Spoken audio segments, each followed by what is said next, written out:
Hi, Sonya. Hello. Good morning. How are Good you? morning. I'm good, thank you. How are you? So far, so good. It's the last day. I have naps planned later today, so it's going to be great. I love it. So we're welcoming Sonya back after her great presentation on Wednesday. We were able Thank to you. gather feedback and thoughts from everybody. We pulled information from the comment section, from the Q&A section, from the survey that everybody took on their evaluation afterwards. It was like 1,000 pieces. It was so much data. It was a lot of data. So we went through that and we looked for some themes and some things that people, it really resonated with them, that they wanted to talk a little bit more about. And so this next part of the discussion for about the next half hour is completely informed by you and by the things that came up for you in the first session. And now that you had a couple days to think about it, we want to know even a little bit more how this is affecting you. Already, the conversation that Sonya and I had this morning in preparing for this interview was was really powerful. And so we're actually just going to kind of continue. We're going to catch you up on the conversation her and I had, and then we're just going to continue. And I do want to encourage you to post additional questions. This part is completely all about questions and about having the conversation with Sonya and really leveraging her experience. So we're actually going to start by setting some context with a story that I told Sonya this morning, because one of the things that came up again and again in the commentary is the idea of the sphere of influence, right? And about really being able to be okay with what's in our control and really recognizing what that is, right? And the story that I told Sonya around that really resonated with me. And I'll try and find a picture here in a second. I didn't have a quick picture, but my I'm the oldest of six, and my sister is and her husband were married for 10 years before they didn't were able to have any children. And so as a result, they adopted two little girls about 5 years into their marriage, and they're both black. And my sister and her husband are just as Caucasian as I am. And so they've raised these, they've raised these girls and experienced lots of different types of diversity with being a mixed family and some of the interesting perspectives that have come with that. But the one that came to me particularly was a couple of years ago when my niece, Denise, was going to school. She had started going to a specialized program in how to do airplane mechanics. And she walked into this new school. She was a junior at the time. She walked into this new school, walked into a classroom that was mostly full of guys because it's airplane mechanics, right? And saw just a couple girls in this class. And she thought, I'm going to go make friends with them.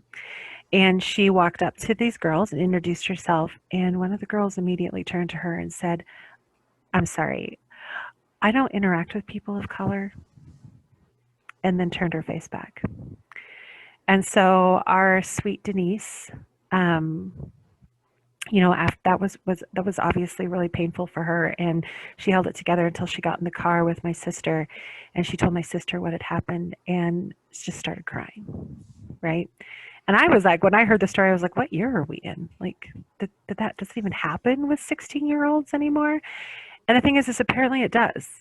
And I remember the thought that I had was that I asked my sister what she did, right? And this is back to that thought of sphere of influence and even what I could do. I mean, I'm states and states away. And she said, I sat and I cried with her, right? I can't go in. I can't change those girls. I can't change that school. I can't change that happened to her. But what can I change now? And how can I be with this person that I love? And so that kind of opened up her and my conversation about this sphere of influence idea that that several people brought up in their comments. So using that kind of as a springboard, Sonya, how do we do this? How do we talk about what we can control, what we can't? How do we be in Yeah, those painful moments? I'm going to assume I can co-host and I'll just bring that slide up. Yeah, perfect. You talked about that. So yeah, and for those of you who want to read more about it, you can read it in Seven Habits of Highly Effective People. It's a Stephen Covey work. But there's a sphere of influence and things you can control. And if we stay in that zone, as opposed to the things that we have no influence or control over. It just gives us a better sense of control. And Lisa probably could explain that in some therapist terms, but it gives us a sense of control in the sphere of the things that we can handle. But will there be heaviness, like you mentioned, like with your niece? So, yes, there's heaviness. We sit together when we cry through it. There are times when you can't cry anymore, too. You know, we've all had our different experiences in this space. And I think that's why I mentioned that even in the talk. So yes, it was a broad conversation. For some, there may have been a lot of guilt. There may have been, I don't know what to do with all this data. And that's all we wanted to do was really let's shake you up to understand there's a problem and let's not assume there isn't a problem. And then take you back to your sphere of influence. Where is it within your leadership or in the role you're in at work that you can take charge and look at how processes and procedures take place? Give people a place where they can be their authentic self. And so as I listened to Lisa Dion, I was thinking, that's amazing. And then how do we in our spirit control at work create that type of environment so people truly can show up authentically? And that's not to say outside of the professional context, but able to be who you are, to have an opinion that doesn't come back in your performance review, and to think different, maybe even present different, but take us to another level of innovation and engagement. So when you're feeling that overwhelm, it's usually because we're trying to control everything else that we have no control over. And how do you go back to your sphere of influence and say, from this place, here's what I can do about it? In the case of your niece, it's how do I help her build a resolve to, and it sounds like she had some of that, like she held it together until she was in the car. But there's a heaviness there, and it was everything to release it. And how do you go back out even stronger for it? And where can you advocate for a change in our world? Well, and I think a question I would have for you is what do you do with that heaviness, right? Like the Mm. kind of the human response is to do what you can to get rid of it, to ignore it, to push it away as much as you can, which kind of I think leads us into inaction in some cases, right? Like we're like, I'm just going to push it away. So how do you in those times, like I'm sure you've heard so many stories and experienced so many things in your work. How do you or what do you do with that heaviness? It's funny, now I'm gonna, because we were talking about the recent social pandemic, if you will, there were several people that were reaching out to me who don't look like me, I should say. They're not the same skin color, saying, how can I help? I want to be there for you. This is terrible. And in those moments, I let some water in the boat. And so in general, and this is just from my perspective, there's a lot of water that I hadn't in the past let in the boat because it was going to be the biggest distraction. We talked about a little bit about distraction yesterday, and it keeps me focused on what I'm doing and not the things that are happening in the world. Well, that all came to a screeching halt. And in a moment, all of that heartbreak, all of that pain just came crashing down. And there's nothing you can do with it but ride those waves of grief and sadness like you would at a death or a loss, and put hope in something that is bigger than you.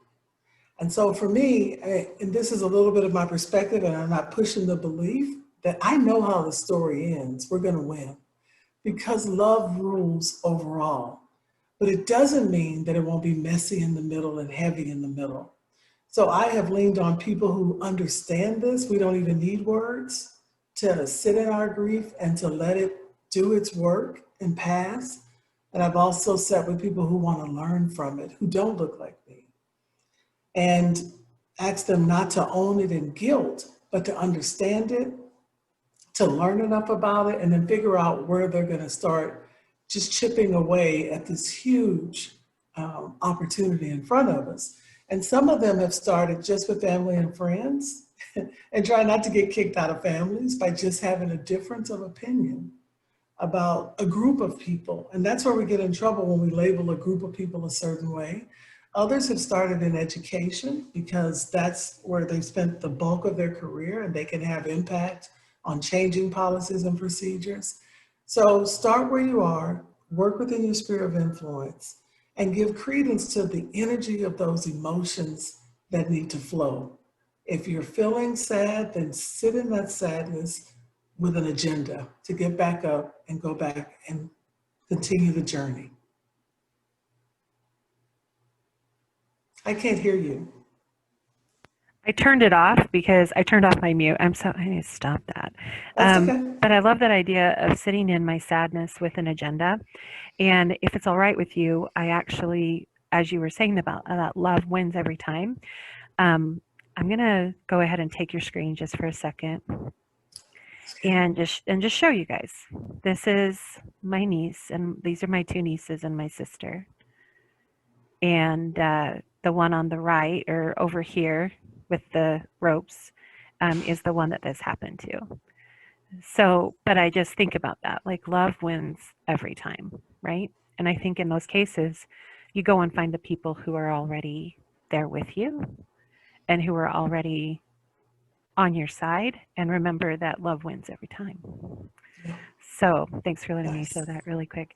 Um, That's fine. Something that has come through, and we're going to kind of dig into something that's very interesting as we talked about, the things that we can do within our sphere of influence. But then there was a comment that came through on the chat side that talked about real change. If you're talking about outside of this moment, outside of the people that we love, is going to have to come from Washington. So I'm going to throw a hard one at you, Sonya, and let's talk about systemically. Like, is there something that we need to be doing? I mean, one of the tenets of INR is advocacy. What's the voice that we need to raise in order to do what needs to be done? And is that statement? How do you feel about that statement? Like it has to come. She's like, So, oh, okay. I just oh, I opened the Pandora's box. Okay, my here's the bad. deal. I will not be going viral. So when we started our presentation, I told you that diversity and our ability to influence is really all over our life. And as you can see from this depiction, which I so love, is that it starts in generally in our home where we learn those lessons, where we can have hard conversations, and then that spins to church and our government and our school systems and our businesses. Our conversation is about making that change at work.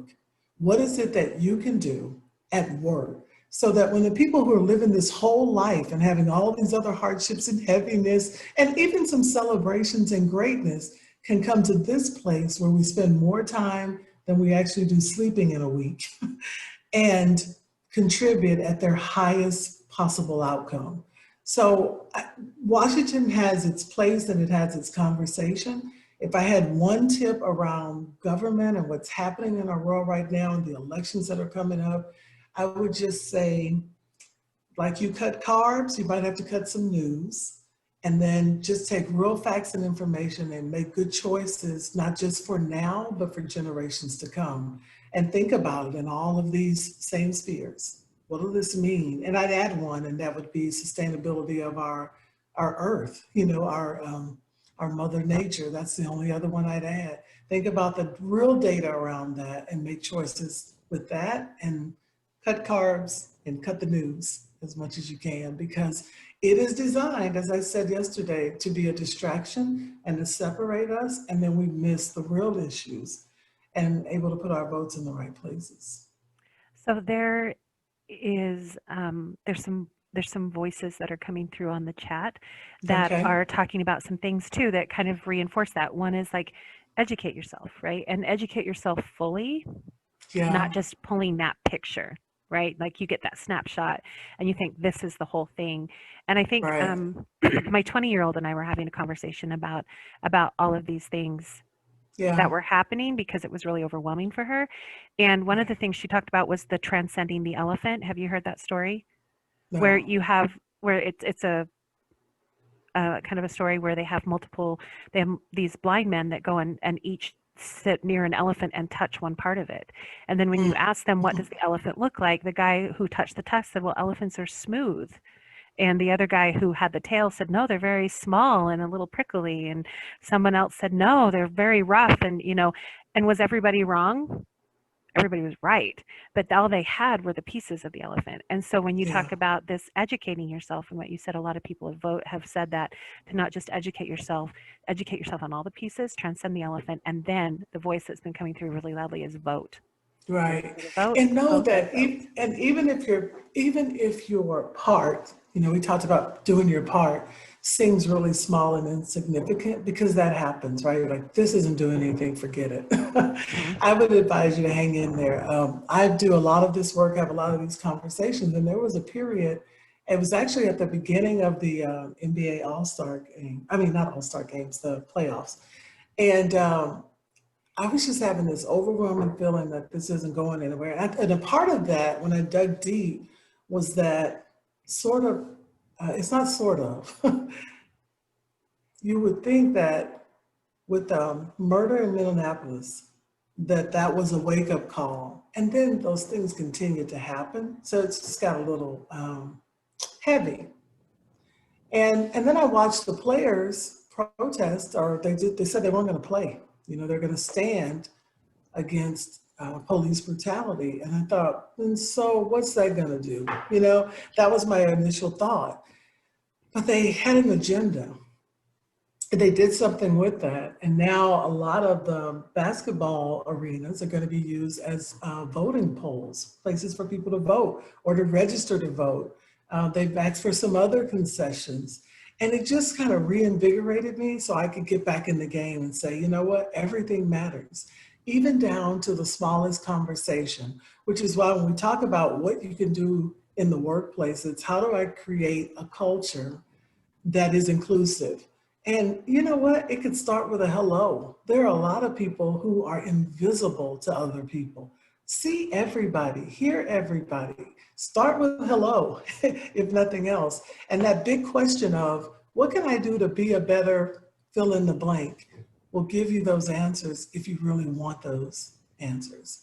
If you are in a position where you're over policies and procedures, figure out how to make them equitable for everyone, and understand when somebody has a different worldview or perspective than you, to suspend your judgment long enough to hear them out and to really understand where they're coming from and how you might together co-create the solution, the culture, the process that is a win-win for everyone.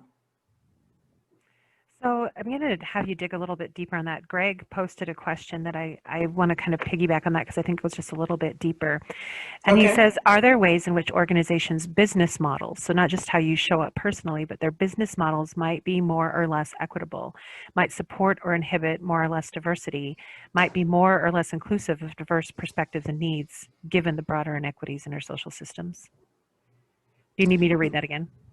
No, I don't, because Okay. it's twofold, right? Like there's some change we need to make as individuals, and there's some policies and procedures and changes that need to happen within the system.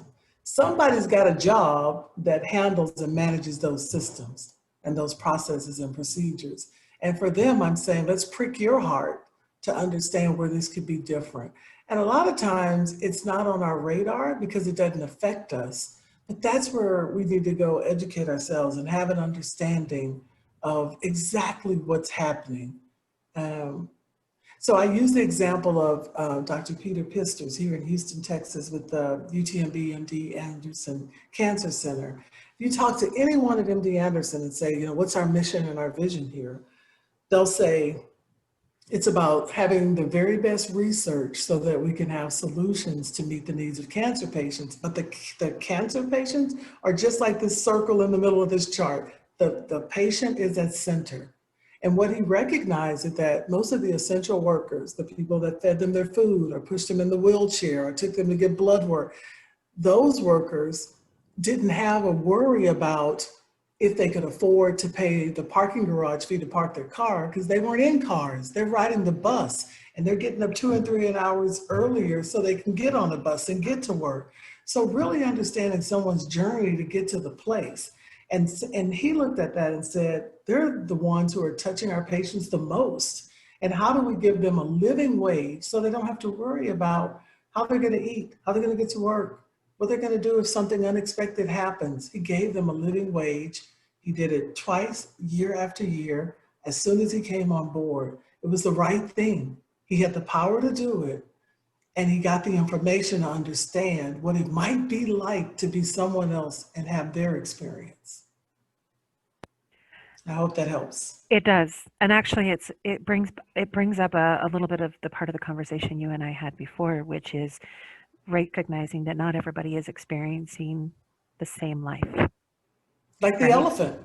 Yeah. Yeah, exactly. Yeah. Yeah, But earlier you and I had talked a little bit about, and I've seen a couple of things coming through the chat about, just having basic respect for each other. yeah. Just But what does do that, it. yeah, What does that look like? yeah. Hey, Dr. Heidi Brooks at Yale, so I want to give her this credit and I want to take it. She does a course called Everyday Leadership. And it's about, being a human well. And I A always say, human, do a human what? well, Like, Well, oh, being human I heard well. whale, and I'm like, being a human whale, and I was like, Not yeah, that kind okay. of well, Like, okay, yeah. well, WELL. I'm with you now. All Yeah. right, keep going. But she talked about, at a minimum, first of all, not only just having conversations and asking other people and getting clear how they are experiencing you. And I know we're back at the human level and not the systemic level. But she says we're in a desperate need, an SOS need for empathy and respect. Empathy and respect. Now think about that. If at a minimum I showed up with empathy and respect, and I'm a teacher, say in a classroom, then I don't see a student that I've assumed his parents aren't interested, they're not in the PTO. I see a child who needs to learn, and I want to light that fire to learn. And I don't care if he's green, I'm showing empathy and respect. If I am a pastor of a church, and I don't care if half my congregation is African and the other half are Anglo-Saxon, I see souls that need to be saved. So empathy and respect is a bottom line. And I love it because it's ER. It's like the emergency room. Like we're in a case where we need an ER, SOS for empathy and respect for one another. And to have that, I really need to know what it's like to be you, how you are experiencing this world and the things that happen, and what is safe for you and what is not safe for you that might be safe for me. What could cost me my life for you is commanding respect. Well, and one of the things that you brought up earlier is that everybody comes with their own, I think you said backpack full of stuff, right? Yeah, And that this backpack is, lens, yeah, the your lens lens. with which we see the world and our backpack of experiences. No one's the And same. those are real. Those are real experiences. Yeah. So we have another question. Do you feel empathy and respect is learned or taught? You learned or taught, or is it more innate? Like, is it something that? Empathy is when I teach emotional intelligence, empathy is huge. It's the difference maker for who rises to the top, who leads well, who performs well. And all of the emotional intelligence factors are learnable. So they're like a muscle that you can build. And so I believe you open your heart and you just try to understand without judgment how someone else might be experiencing something. And that's easy to say and much harder to do because our bias kicks in, we talked about those yesterday, how stereotypes turn into biases. And just real quick on biases, because I think we mentioned this morning, that it's very human. If you're human, you have bias. We all do. Mhm. And it's our brain's way of organizing facts and information so we don't have to think about it. We can run those traps faster. And back in caveman days, it was bias that says, that's a bear, we got to get out of here. You don't want to go, okay, it's got claws and it's coming towards me. Like you want that stuff on automatic. But when you're talking about these sorts of relationships and issues, you want to interrupt that automatic processing and really be intentional and suspend judgment and hear what's being said and try to learn and respect how someone else might be experiencing life. Respect, I feel like if there's breath in a life, it deserves respect. at a minimum. I don't have to like you to respect you. And that's my perspective. Kind of just a fundamental Yeah. And I'm looking at base. the time. I do want to share a letter for I the was just going to journey ask you. before we. Yeah. Oh, okay. Are we like Finish up. Take us tracking? home, Sonya. Take us home. All right. We didn't get to that one, so I won't worry. So I just want to share this, as you take this journey, just to know that it will be a messy journey. And you need to learn to embrace imperfection in yourself and others. You will make mistakes, and sometimes you will find yourself on the wrong side of diversity. It will happen. We are human. It's uncomfortable for some, it's an inconvenience for others. And sadly, there are those of us who are unsafe, and it can be a deadly place. The voices of the unheard scream out in different ways. Some will protest in the streets together, others will quietly advocate in their circle of family and friends. Others will buck the system, some will wail out loud, while others cry silently, but all hurt deeply. Your learning, both within and out, will be painful, so buckle up. Our hope lies in how the story ends. We win. Love wins. So that's all you have for me. It's been my pleasure to work with you for these past few days. Sonya, thank you. And again, um, because of this, because of the format we're in, you can't hear the thundering applause, but I would encourage you to take a look at the chat and see the applause that's coming through for you. Oh, that's very nice. Yeah, Yeah, thank you so much for your time and for your vulnerability and for your courage and your strength. And it has affected so many people here today. Thank you so much. amazing. Thank Yeah. you. So, really quick, as we fold this up, I just want to remind everybody to complete your evaluation. Thanks so much for joining us this morning and spending this time with us. We have a couple more sessions today. I just wanted to remind you about. In about half an hour after we roll this up, we have a double session you can choose from. It's Modern United Way, or Modern 2-in-1 for Modern United Way. With Josh Pedersen from United Way Worldwide, and then Evolving INR, Instagram, and Referral with Richard Schutz. Later on today, we'll have a session about serving the military, which is really great. We're being joined by someone who does that, who fulfills that role in Okinawa, Japan. She got up at Oh, 3 in the wow. morning for you people. So be there and show Connie that we can show up for the military. She's doing this at 3 in the morning tomorrow for her. And then right next to that one is I forgot what it was called because it's not one I'm running, so it went out of my brain. But it is crisis intervention in INR, the basics, really good one. And then last, we're going to have one more plenary session where we're going to be hearing from Kathy Groover. We're going to be talking about conquering your stress, go from warrior to warrior. And then also we're going to close things off with our executive director, Clive Jones. He's going to talk about the past, present, and future of INR. So stick around for the day, take a quick break. We'll see you back here in half an hour. Go get a drink, relax, breathe, do all the things you need to for yourself. And we'll see you back here in half an hour.